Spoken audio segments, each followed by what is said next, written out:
اگر عمل پہ کوئی اثر ہے تو پھر بند خلوت کدے میں بھی جرم کرتے شرم آئے کہ رسول اللہ کی نگاہوں سے تو کچھ پوشیدہ نہیں ہے، پھر ہماری خلوتیں جو ہے وہ پاک ہو جائیں، ہماری جلوتیں پاک ہو جائیں، ہم رسول اللہ کی نگاہوں سے بھی پوشیدہ نہیں رہ سکتے۔ ان کی نگاہیں دوربین بھی دیکھتی، ہمارے رب کی نگاہیں بھی دیکھتی، حضور اللہ کی عطا سے دیکھتے ہیں۔ تو جب یہ عقیدے جم جائیں گے، روح میں اتر جائیں گے، تو زندگی میں نظم پیدا ہو جائے گا۔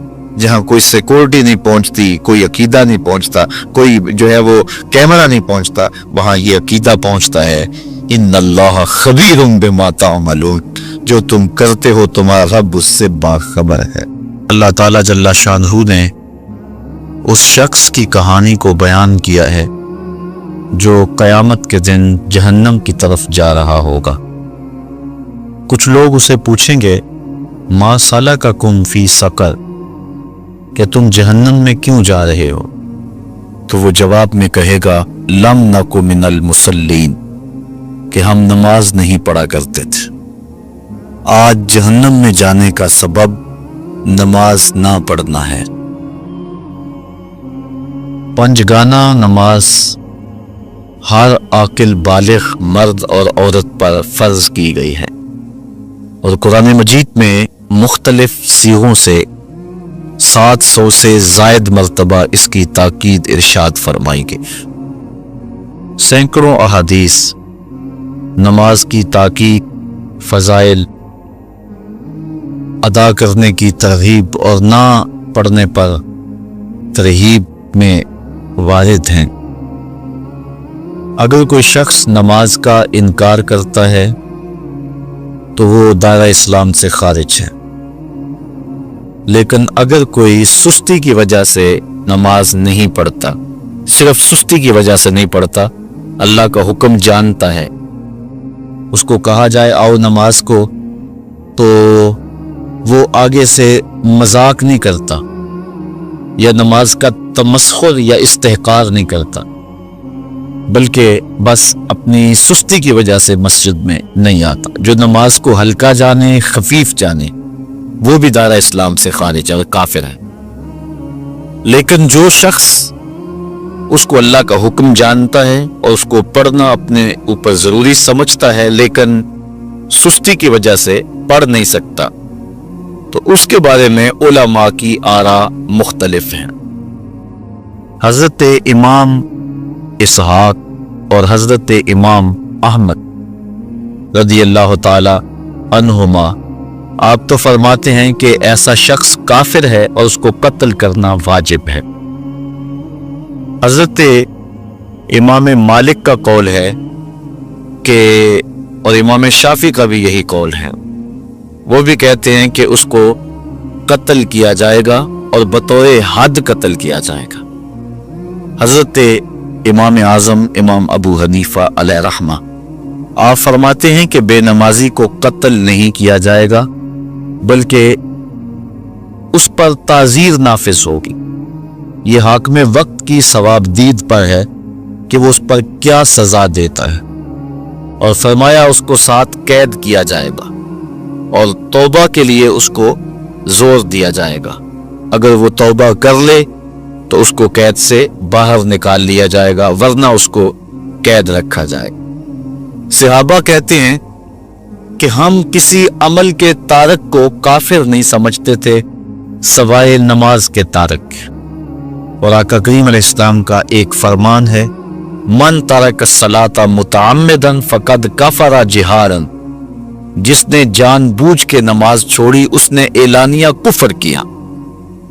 امام اعظم امام ابو حنیفہ علیہ رحمہ وہ فرماتے ہیں کہ یہ حدیث محل ترہیب میں ہے، گویا اس نے کافروں والا کام کیا، اس لیے آپ یہ فتویٰ دیتے ہیں کہ اس کو قید کیا جائے گا اور نماز کی پابندی کا زور دیا جائے گا، اور وہ توبہ کرے تو اس کو چھوڑ دیا جائے گا۔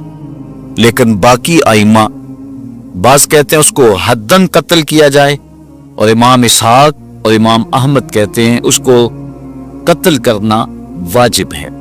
تو بے نمازی جو اللہ کے حکم کی پابندی سستی کی وجہ سے نہیں کرتا، یہ اس کے لیے حکم ہے۔ جو شخص تحقیر کرتا ہے نماز کی، ہلکا جانتا ہے، تمسخر اڑاتا ہے یا اس کا انکار کرتا ہے، تو اس کے بارے میں علماء کے اندر کوئی اختلاف نہیں ہے۔ وہ ائمہ اربعہ کے نزدیک کافر ہے، دارہ اسلام سے خارج ہے، مرتد ہے۔ لیکن سستی کی وجہ سے نماز نہ پڑھنے والا، اس کے بارے میں علماء کا یہ موقف ہے۔ حضرت غوث اعظم الشیخ سید عبد القادر جیلانی علیہ رحمہ آپ فرماتے ہیں کہ بے نمازی کو مسلمانوں کے قبرستان میں دفن نہ کر۔ حضرت سلطان باہو علیہ رحمہ آپ کا قول ہے کہ بے نمازی سے خنزیر بھی پناہ مانگتا ہے۔ حضرت شیخ سعدی شیرازی فرماتے ہیں بے نمازی کو قرض نہ دو، جو اللہ کا قرضہ ادا نہیں کرتا تمہارا قرض کیسے لٹائے گا۔ اب آئیے ہم حضور علیہ السلام کے فرامین دیکھتے ہیں اس حوالے سے۔ حضرت جابر بن عبداللہ انصاری رضی اللہ تعالی عنہ سے مروی ایک روایت جس کو امام ابو داؤد نے روایت کیا، امام نسائی نے روایت کیا، دیگر محدثین نے روایت کیا۔ آقا کریم نے ارشاد فرمایا بین الرجل و بین الکفر ترک الصلاۃ، آدمی اور کفر کے درمیان ترک صلاۃ ہے، یعنی بندہ مومن اور بندہ کافر کے درمیان ترک صلاۃ ہے۔ جو نماز پڑھتا ہے وہ مومن ہے، اور جو نماز نہیں پڑھتا تو وہ کافروں والا کام کرتا ہے، یا دیگر ائمہ کے نزدیک وہ کافر ہے۔ یہ ترہیباً نہیں بلکہ یہ حکم ہے۔ اور حضرت نبی رحمت صلی اللہ علیہ وسلم کا ایک دوسرا فرمان ان الفاظ کے ساتھ ہے بین الرجل و بین الشرک والکفر ترک الصلاۃ، شرک و کفر اور بندہ مومن کے درمیان نماز ترک کرنا ہے۔ حضرت امام ابن ماجہ نے ان الفاظ کے ساتھ روایت کو نقل کیا ہے بین الکفر والایمان ترک الصلاۃ، ایمان اور کفر کے درمیان نماز کا ترک کرنا ہے۔ اور آقا کریم علیہ السلام کا وہ فرمان جو حضرت انس سے مروی ہے، جس کو طبرانی نے اپنی موجم میں لکھا بھی آپ کے سامنے میں نے رکھا، کہ حضور نے فرمایا من ترک الصلاۃ متعمدا فقد کفر جہارا، جس نے جان بوجھ کے نماز چھوڑی اس نے اعلانیہ کفر کیا۔ حضرت ابو ہریرہ رضی اللہ تعالی عنہ سے ایک روایت ہے کہ وہ فرماتے ہیں لا سہم فی الاسلام لمن لا صلاۃ ولا صلاۃ لمن لا وضوء لہ، کہ اس شخص کا اسلام میں کوئی حصہ نہیں ہے جو نماز نہیں پڑھتا، اور اس شخص کا نماز میں کوئی حصہ نہیں ہے جو وضو نہیں کرتا۔ وضو کے بغیر نماز نہیں ہوتی، اور نماز کے بغیر اسلام نہیں ہوتا۔ اور اسی روایت کو بالفاظ دیگر حضرت عبداللہ ابن عمر رضی اللہ تعالی عنہ نے حضور سے یوں روایت کیا، طبرانی نے اپنی موجم میں اس کو لکھا لا ایمان لمن لا امانتہ ولا صلاۃ لمن لا طہور لہ ولا دین لمن لا صلاۃ لہ۔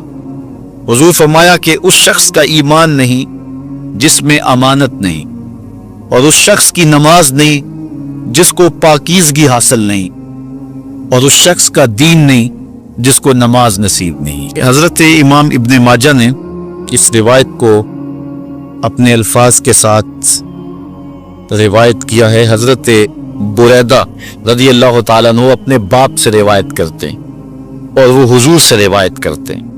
حضور علیہ السلام نے ارشاد فرمایا ان العہد الذی بیننا و بینہم الصلاۃ فمن ترکہا فقد کفر، کہ ہمارے اور ان لوگوں کے درمیان جو معاہدہ ہے وہ نماز کا ہے، جس نے نماز کو چھوڑ دیا اس نے کفر کیا، یعنی ہمارا اور ان کا پھر اب معاہدہ باقی نہیں رہے گا۔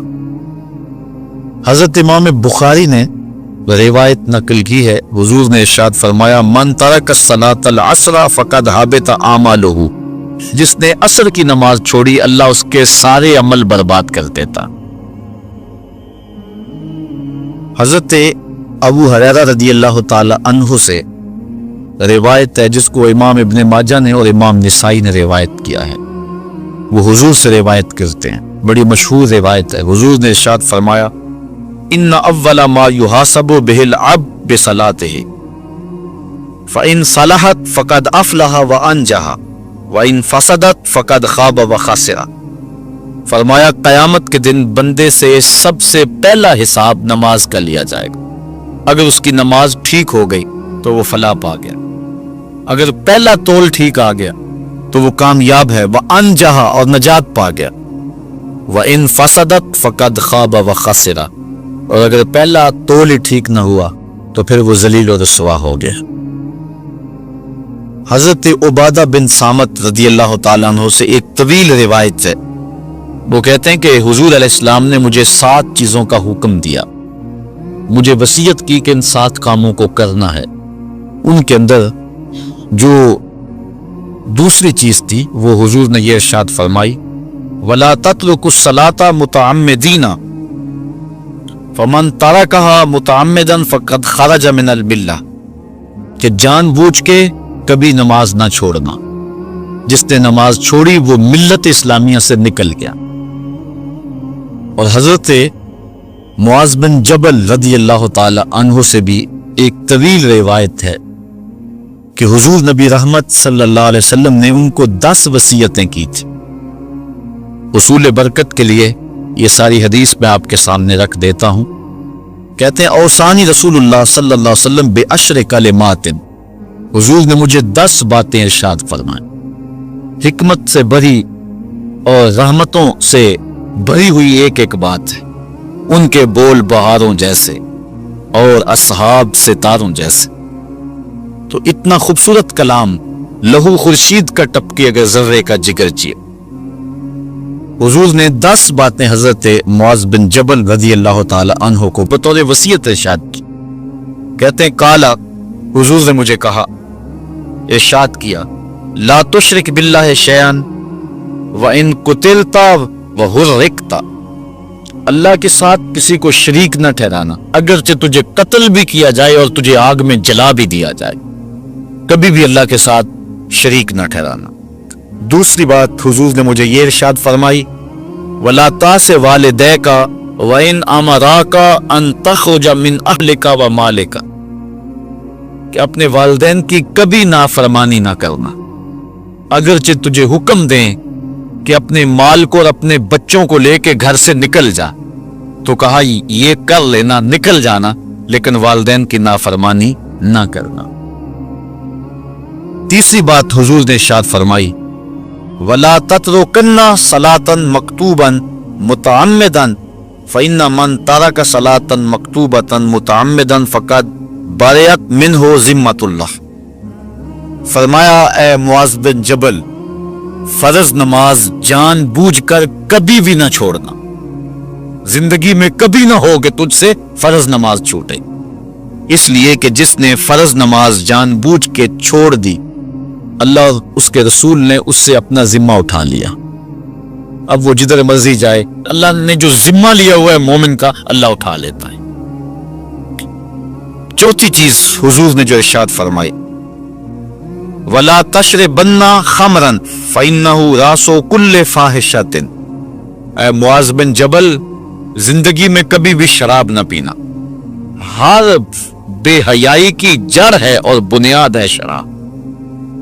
پانچویں چیز کہتے ہیں حضور نے جو مجھے ارشاد فرمائی وہ یہ تھی، وَإِيَّاكَ وَالْمَعْصِيَةَ فَإِنَّ بِالْمَعْصِيَةِ حَلَّ سَخَطُ اللَّهِ، کہا کبھی اللہ کی نافرمانی نہ کرنا، اللہ کی نافرمانی سے اللہ کی ناراضگی مول لینے والی بات ہے، اللہ تعالیٰ کی معصیت سے اس کی ناراضگی جائز ہو جاتی ہے، حلال ہو جاتی ہے۔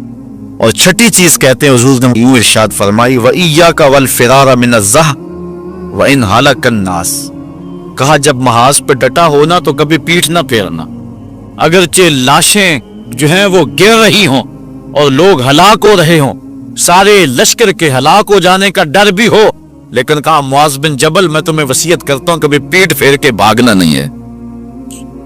حضور نے کہتے ہیں مجھے جو 7ویں چیز ارشاد فرمائی وہ یہ تھی، وَإِنْ أَصَابَ النَّاسَ مَوْتٌ فَاصْبُتْ، اگر تو کسی ایسے علاقے میں رہتا ہو جہاں موت آ جائے، کوئی بیماری آ جائے موت والی، تو علاقہ چھوڑ کے بھاگنا نہ، وہیں رہنا، تیری قسمت میں زندگی ہوئی، تجھے کوئی موت دے نہیں سکتا۔ اور اگر موت تیرے لیے لکھی گئی ہے تو جہاں مرضی چلا جائے تو موت سے بچ نہیں سکتا، اس لیے ایسے مقام سے بھاگ کر نہ جانا، وہیں ڈٹے رہنا اور وہیں رکے رہنا۔ آٹھویں چیز کہتے ہیں حضور نے مجھے ارشاد فرمائی، وَأَنفِقْ عَلَىٰ أَهْلِكَ مِن طَوْلِكَ، کہا اللہ نے تجھے جو وسعت دی ہے، تجھے جو مال دیا ہے، اس کو اپنی اولاد پر کھل کے خرچ کرنا، اپنی اولاد سے بخل نہ کرنا، اولاد کے معاملے کے اندر جہاں ان کی ضرورت ہو اس کو کھل کے پورا کرنا ہے۔ اور حضور نے نویں بات جو ارشاد فرمائی وہ یہ تھی، وَلَا تَرْفَعْ عَنْهُمْ عَصَاكَ أَدَبًا، اپنی اولاد کو ادب سکھانے کے لیے ڈنڈا نہ چھوڑنا، عصا ہمیشہ لٹکا کے رکھنا، کوڑا باندھ کے رکھنا۔ اور 10ویں چیز کہتے ہیں حضور نے جو مجھے ارشاد فرمائی، وَأَخْفِهِمْ فِي اللَّهِ، اپنی اولاد کے دل میں اللہ کا خوف ڈالتے رہنا، اللہ کا ڈر پیدا کرنا اپنی اولاد کے اندر۔ تو نے اپنی اولاد کو یونیورسٹیوں اور کالجوں تک پہنچایا، بیرون ملک سے بھی تعلیم دلوائی، لیکن اللہ کا خوف نہ سکھایا۔ اللہ کا خوف سکھانا اپنی اولاد کو، ایسے لوگوں کی صحبت میں بٹھانا جن کی صحبت میں بیٹھ کر اللہ کا خوف پیدا ہو جائے، ان کو ایسی کتابیں لا کے دینا کہ جن سے خشیت الہی ان کے سینے میں پیدا ہو۔ اگر تو نے سب کچھ دے دیا، عالی نسب بنگلے دے دی اپنی اولاد کو، تو نے جو ہے وہ بہت اچھی تعلیم دلوا دی اپنی اولاد کو، دنیاوی سوسائٹی کے اندر ان کا وقار بہت بلند ہو گیا، تو نے سب کچھ دے دیا اپنی اولاد کو، اللہ کا خوف نہیں دیا تو کچھ بھی نہیں دیا۔ تو حضور نے جو 10ویں وصیت حضرت معاذ بن جبل کو کی وہ یہ ہے کہ انہیں اللہ سے ڈراتے رہنا، اللہ تعالیٰ کا خوف، ان کی خشیت ان کے سینے میں پیدا کرنا۔